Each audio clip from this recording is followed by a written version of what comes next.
NASA plans to search for life on Jupiter's moon. NASA is planning to launch a mission in the 2020s to Europa, one of Jupiter's moons. One of its high priorities is determining if the moon's surface is habitable and identifying locations where future missions may land a spacecraft.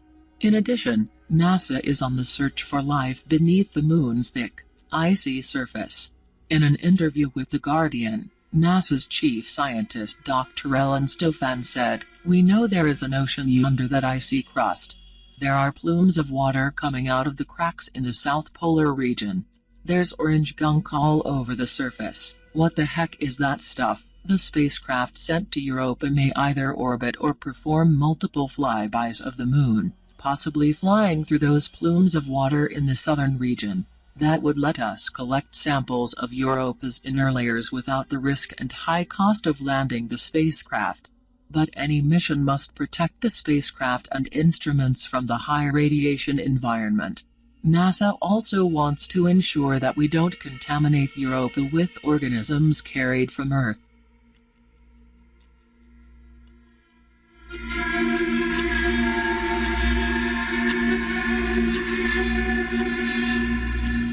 Exomoons may be detected through radio emissions.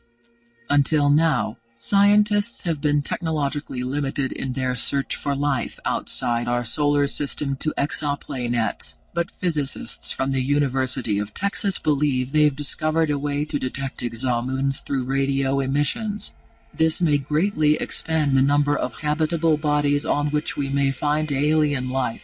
Using their knowledge of radio emissions caused by the interaction between Jupiter's magnetic field and the planet's moon Io, these scientists have extrapolated formulas to search for radio emissions from exomoons. They also believe that Alfvén waves may help us spot exomoons in a similar way. In our solar system, moons such as Europa and Saturn's Enceladus have the potential to support life based on their distance from the Sun, their atmosphere, and the possible existence of water.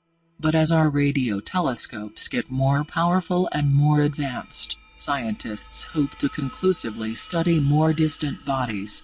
Currently, 2 exoplanets with possible exomoons are the main candidates for hosting life, Gliese 876b. Both are gas giants, but many are in the habitable zones of their stars. Any exomoons orbiting these planets may have the potential to support life.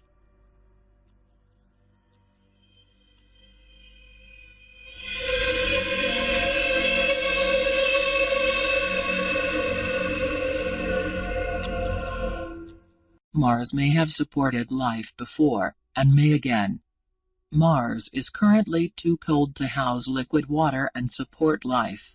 But NASA's Opportunity rover, an all-terrain vehicle that collects and analyzes rocks on Mars, has shown that about 4 billion years ago, the planet had fresh water and mud that could have supported life. Another past source of water and possible life sits on the slopes of Mars's third tallest volcano, Archimedes. Around 210 million years ago, this volcano erupted beneath a vast glacier.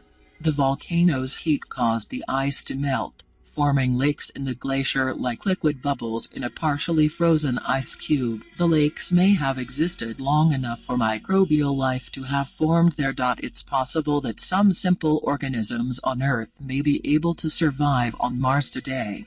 Methanogens, for example, use hydrogen and carbon dioxide to produce methane, and don't need oxygen, organic nutrients, or light.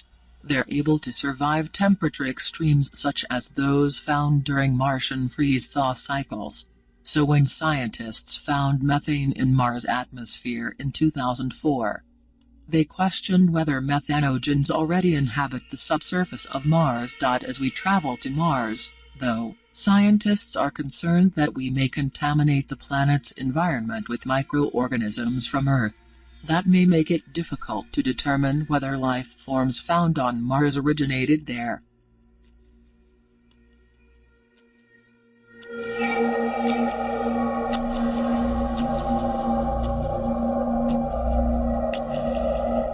the alien life we find may not be intelligent.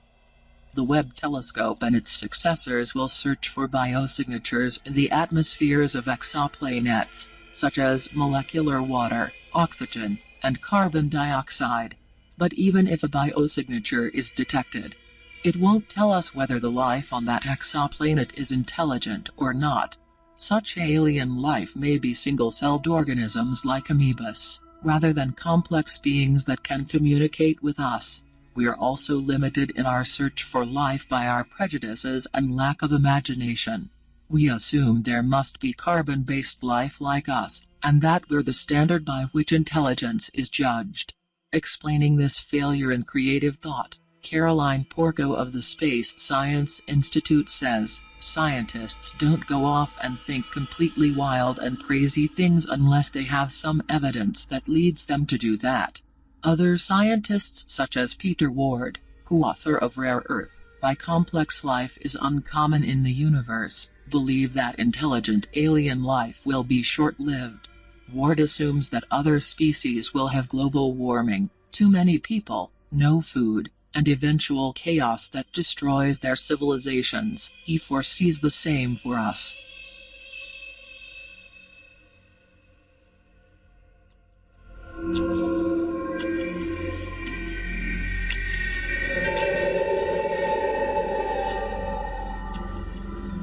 NASA predicts alien life will be found within 20 years.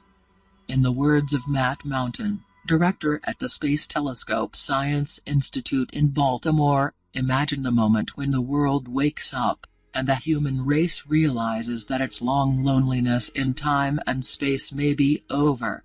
It's within our grasp to pull off a discovery that will change the world forever. Using ground and space-based technology, NASA scientists predict that we'll find alien life in the Milky Way galaxy within the next 20 years. Launched in 2009, the Kepler Space Telescope has helped scientists find thousands of exoplanets. Kepler discovers a planet when it crosses in front of a star, causing a small drop in the star's brightness.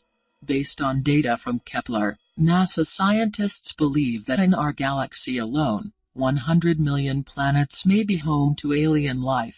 But it's the upcoming James Webb Space Telescope that will first give us the capability to indirectly detect life on other planets. The Webb telescope searches for gases in a planet's atmosphere that are generated by life. The ultimate goal is to find Earth